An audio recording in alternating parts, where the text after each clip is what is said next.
Look, if I've offended you, Cathy, I'm very sorry. Well, that's putting it mildly. Let's get one thing straight, shall we? Your nice, polite ways don't fool me one bit. So stop playing about and let's hear some truth. I've never lied to you, Cathy.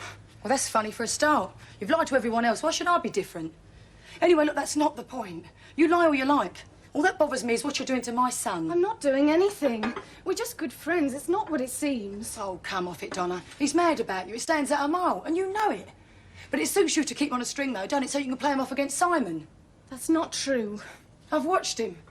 Last thing at night, first thing in the morning, wondering what he's done wrong. It's breaking him up and it's breaking me up to watch him. Well, that's how mothers are with their sons. It's natural. Oh, so you think I should just sit back and watch while you're playing your little games with him, eh? God, it was only a little while ago you were breaking your heart about Simon standing you up and treating you badly. Have you forgotten how that felt? No, and it helped a lot to talk to you. So don't give me the doting mother bit. I can't stand to see anyone being hurt, not just Ian, anyone.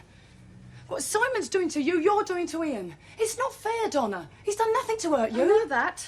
So why do it? Because I need him. Oh, what? I want to get close to him. What for? Just to see how far he falls when you dump him over my dead body. Getting closer to Ian means I get closer to you, Cathy. Oh, what's that supposed to mean? It's you. I want to get close to you. I want to get to know you. I couldn't think of any other way. You're my mother, Cathy. My godmother came to see you. Auntie June. She gave me my rag doll. That's true, isn't it? So I'm not lying, am I? Oh, look, I never meant it to be like this. It's all gone wrong and I don't know how to put it right. Whatever I say, you'll think I'm lying. You'll think I've come to make trouble, but I've got to try to make you understand. It's all such a jumble in my head. But if you'd been adopted, you'd understand why I had to come and find you. You may think it doesn't matter because I've got parents who love me and they care for me, but that's not enough. Deep inside, I couldn't rest until I found out the reason why my parents gave me up. Can you imagine how excited I was when they told me that they'd found you? They had to practically chain me up to stop me from seeing you. I really hated them for that. I thought they were taking away the one thing I'd always wanted. But then they were protecting me, weren't they? I knew that when Auntie June came back. I knew that's what they were doing. They're good people, Donna. Why didn't you listen to them? I could trust June. She promised to tell me the truth. She told me that you loved me and that you'd always love me, but that you couldn't bear to face me yet. But that in years to come, maybe things would change. She told me about your family and how you didn't want to risk losing that. So she told me to give it time. To wait. All my life I've been waiting. It's my turn. I'm your daughter and I need you. No! It's too late.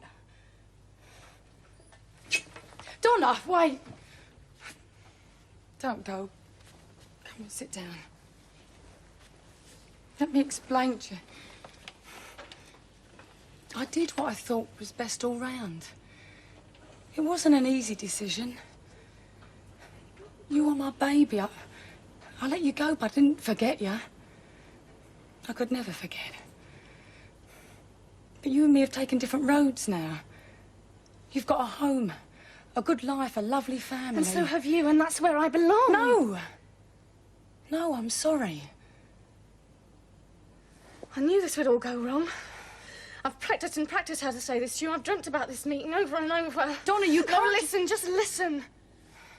I thought that the best way to break the news to you was if you knew me already.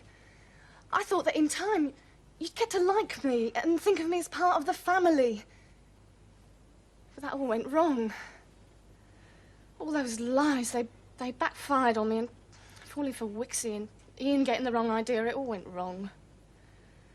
When I tried ringing the Samaritans, that was the only time you were really talking to me. Trouble was, you thought you were talking to a stranger. Oh, I don't want to hurt you, Donna. But that's all we are, isn't it? Strangers. Don't say that. Don't you think I've wondered what it would be like if we met?